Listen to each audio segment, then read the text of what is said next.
네, 자, 이번에는 네 번째 챕터인 질환별 프로그램 설계에 대해서 강의를 하도록 하겠습니다. 자, 이제 지금부터는 이제 우리 노인분들이 이제 충분히 이제 걸릴 수 있는 이런 발병률이 있습니다. 이런 질환들을 가지고 이런 질환에는 어떤 운동 프로그램을 해야 되고, 그래 강도는 어떻게 해야 되고, 빈도는 어떻게 해야 되고, 그리고 이런 당뇨병은 또 어떻게 해야 되고, 비만은 또 어떻게 해야 되고, 자, 이런 것들이 나오는데, 자, 여기서는 이런 강도나 이런 빈도, 이런 형태 같은 게 나오는데, 자, 이런 것들은 여러분들이 공부를 보고 하시면 돼요. 네, 이거는 왜냐하면 다 이미 정해져 있기 때문에. 그러면 저랑은 이 챕터에서 뭘 할 거냐면 운동 형태를 볼 거예요. 운동 형태. 여기 나와 있는 것처럼 심장질환에서는 어떤 운동 프로그램을 해야 되냐, 이런 걸 해야 되고, 그 다음에 고혈압에는 어떠한 형태를 해야 되냐 라는 거 위주로 저랑 같이 공부를 해볼 거예요. 자, 첫 번째, 호흡 순환계 질환 운동 프로그램입니다. 자, 이 같은 경우에는 뭐 가끔씩 나와요, 이렇게 정의 같은 거를. 그래서 발병률은 뭐 약 60%에 해당하고, 65세는 뭐 4분의 1, 3분의 2, 그리고 뭐 가슴 통증 이런 것들이 있다. 네, 이런 것들이 여러분들이 한번 보시면 돼요. 네, 왜냐하면 그렇게 출제율이 그렇게 높지는 않습니다. 네, 이런 거에 대해서는. 근데 중요한 건 여기 있죠. 운동 프로그램. 네. 자, 우리가 이런 심장 질환, 이런 좀 심장이 조금 약하신 분들에는 운동 프로그램 뭘 해야 되냐면 약간 유산소성 운동을 하시면 돼요. 유산소. 자, 우리가 기본적으로 알고 있는 유산소는 뭐예요? 걷기, 그리고 조깅, 그 다음에 뭐 자전거, 그 다음에 뭐 런닝머신, 그리고 뭐 수영, 이런 유산소성에 대한 운동을 프로그램을 짜시면 돼요. 자, 본문을 보면요, 가벼운 걷기나, 그리고 약간 저항, 매우 약한 저항, 그리고 저항이 없는 실내 자전거, 이런 것들. 그래서 이런 것들은 심장질환이 있는 노인들에게는 굉장히 유용하다라고 보시면 되겠습니다. 자, 그 다음에 이제 고혈압입니다. 고혈압. 자, 고혈압에는 이런 것들이 있고, 예. 자, 고혈압에는 뭐 이렇게 해서 1단계, 2단계, 3단계가 있고, 그리고 뭐 운동 프로그램에는 뭐 시간, 강도, 이렇게 빈도가 있는데, 저랑 볼 거는 뭐다? 운동 형태를 좀 볼 거다. 운동 형태를. 왜냐면요, 운동 형태를 알게 되면요, 이 밑에 거는 자동적으로 이해를 할 수가 있습니다. 네, 그래서 한번 볼게요. 자, 이런 고혈압 같은 경우에도 어떻게 보면 혈압이 굉장히 높은 거예요. 네, 혈압이. 근데 혈압이 높은 상황에서도 어떻게 보면 이 고혈압에도 기본적으로는 유산소성 운동을 계속해서 권장을 해줘야 됩니다. 걷기, 운동, 자전거, 유산소성 운동 위주로 권장을 하게 되고요. 그리고 이런 발살발 매뉴버에 의해서 혈압 상승에 대한 주의를 해야 됩니다. 내가 유산소를 막 운동을 한다고 해서 혈압이 안 오르는 거 아니에요. 왜? 왜냐면 기본적으로는 내가 활동을 하고 땀을 나기 때문에 혈압은 올라갈 수 있기 때문에 항상 혈압 상승에 대한 주의를 해주셔야 돼요. 그 다음에 RP, 이 운동 자각도를 측정할 것을 권장을 한다. 그리고 RP에 대한 얘기도 이제 여기 디귿에 보면 나와 있습니다. 네. 그리고 운동 후에는 혈압이 과도하게 감소할 것을 주의를 하셔야 됩니다. 자, 그래서 저 고혈압 같은 경우에도 이런 유산소성 운동을 해주는 게 굉장히 좋다. 네. 그리고 이런 것들은 여러분들 한 번씩 보고 이해를 해주시면 좋을 것 같아요. 자, 그럼 당뇨병입니다. 당뇨병. 당뇨병은 인슐린이 부족하거나 어떠한 정상적인 기능이 이루어지지 않는 대사질환의 일종으로 포도당 농도가 높은 것이 특징이다. 네, 어떻게 보면 어른분들이, 노인분들은 당뇨도 굉장히 많으신데, 자, 그럼 여기도 당연히 운동 프로그램 형태를 보도록 할게요. 걷기, 조깅, 자전거, 수영. 이것도 다 뭐예요? 유산소죠. 이런 유산소성 운동을 해주는 게 좋습니다. 지금 여태까지 우리가 배웠던 뭐 심장질환, 그 다음에 고혈압, 당뇨, 이런 것들은 다 유산소성 운동을 해주는 게 좋습니다. 그래서 보면 뭐 식사 후 30에서 60분 후에 운동을 시작을 하고, 이거 무조건 30분 휴식을 해줘야 됩니다. 네. 그리고 강도는 저강도에서 낮은 고강도로. 네. 그 다음에 30에서 50%로 유지하면서 운동을 권장을 하고요. 그리고 무산소 운동을 혹시나 할 때에는 30에서 50%. 네. 뭐 예를 들어서 아령을 들게 해요. 아령을 들게 하는데 뭐 5kg짜리 아령을 기본 5kg짜리 아령에서 뭐 2.5에서 아니면 1kg, 2kg짜리로 통해서 이런 무산소성 운동도 가끔씩 해주면 좋다. 네.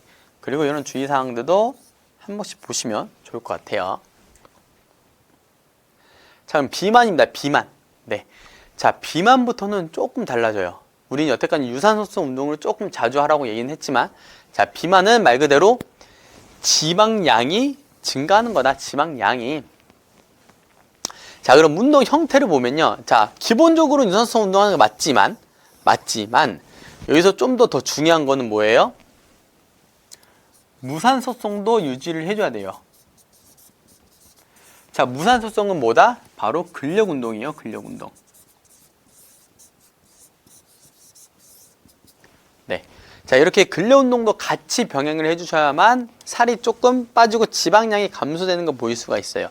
자, 그래서 30, 40분 정도가 이제 하고요. 그 심박수보다는 운동자 각도를 기준으로 하기를 권장을 하고요. 그리고 낮은 강도 운동을 시작해서 점차적으로 강도를 높인다. 자, 이게 바로 무산소성이죠. 네. 높여주는 게 중요하고 빈도는 뭐 주에 3에서 5회 라고 하시면 좋겠습니다. 특히나 우리 비만 같은 경우는 우리 현대사회에서는 노인뿐만 아니라 우리도 다 하나의 고민이죠. 이것도 풀리지 않는 숙제, 비만. 네, 여러분들도 잘 보시고 운동을 직접 하시면 좋을 것 같아요. 다음 고지질혈증, 이거는 또 고지혈증이라고도 하는데요. 이 고지혈증 같은 경우에도 운동 프로그램에는 기본적으로는 유산소 운동도 포함이 되어 있고요. 그 다음에 저항 운동이 포함됩니다. 저항 운동. 네. 자, 그리고 운동 시간과 이제 강도 같은 경우에는 이 정도 유지를 해주고 운동 자각도 해주고 그 신체 활동을 계속해서 할 수 있는 운동을 권장을 합니다. 이게 바로 고지혈증에 대한 운동 형태라고 보시면 되겠습니다. 골다공증입니다. 자, 골다공증은 뭐예요? 뼈 조직이 변화가 되는데 어떻게 변화가 돼요? 뼈 조직이 약화돼요. 뼈가. 네, 그런 것도 이제 골다공증이라는데 골다공증에서는 제일 중요한 운동 형태는 체중 부하 운동이나 균형감을 증진시키는 운동을 권장을 한다. 네. 자, 이거는 두 번째도 볼게요. 자, 걷기, 등산, 유산소성 운동과 저항성 근력 운동을 병행을 한다. 네. 그리고 어떻게 보면 골다공증에는 수중 운동도 많이 합니다. 수중 운동. 네. 수중 운동도 많이 하는데 수중 운동을 하는 이유는 뭐냐면요. 어떻게 보면 뼈에 대한 효과는 없지만 네, 그래도 근육. 왜냐하면 골다공증 같은 경우에는 뼈가 악화가 되면서 근육도 많이 빠지게 되죠. 그러면 내가 어떻게 보면 지지를 할 수 있는 기능이 떨어져요. 근데 이런 수중 운동을 통해서 어떻게 돼요? 내가 근육이 다시 생김으로써 뼈도 좀 더 탄탄하게 그리고 잘 접목이 될 수 있게 도움을 줄 수 있는 게 바로 수중 운동입니다. 자, 그래서 운동 시간, 강도, 빈도도 한번 보시면 되겠고요. 자, 근데 이 골다공증에서는 중요한 게 주의사항이 있습니다. 주의사항이. 자, 주의사항은 뭐냐면 약간 위험성. 네. 어쨌든 골다공증이 뼈가 약하신 노인분들이 하기 때문에 어떤 조그만 미세한 움직임을 통해서도 뼈가 부러질 수도 있습니다. 골절이 될 수도 있어요. 그런 것들을 잘 파악해서 위험성 여부를 확인을 해주고요. 그리고 항상 제일 중요한 거는 준비 운동하고 정리 운동이 굉장히 중요합니다. 네. 특히나 이런 뼈가 안 좋으신 분들한테는. 자, 그리고 가벼운 중량으로 운동을 실시를 해야 되고요. 그리고 조금 심한 골다공증의 노인이시다. 자, 그럴 경우에는 약간 수영이나 걷기, 이런 아쿠아로빅을 해주는 게 훨씬 더 좋다. 특히 이런 수중 운동을 하는 게 조금 더 좋다라고 보시면 되겠습니다. 그리고 낙상주의 조심을 해주시는 게 좋습니다. 자, 다음 관절염입니다. 관절염. 자, 관절염은 어떻게 보면 골다공증에서 조금 더 한 단계 더 업그레이드된 그게 바로 이제 관절염인데요. 관절염도 뭐 골관절염, 류머티스형 관절염 이렇게 두 개가 있는데 이것도 한 번씩 봐주시면 좋고, 다 중요한 건 운동 형태.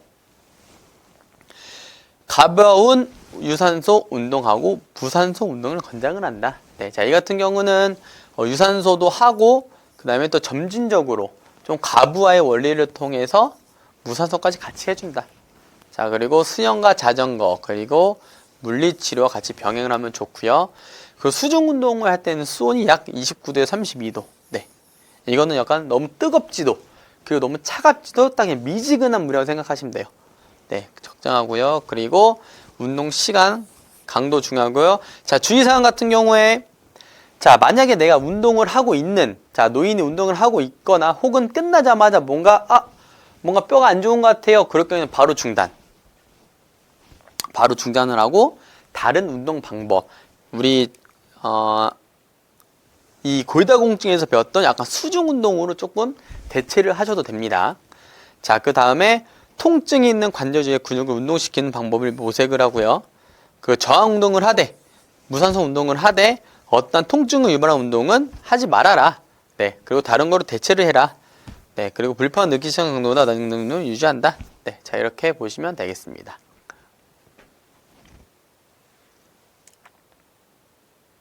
네, 자 그리고 신경계, 네, 신경계에 관해서도 운동 프로그램이 따로 있습니다. 자, 그러면은 이제 파킨슨병이야, 파킨슨병.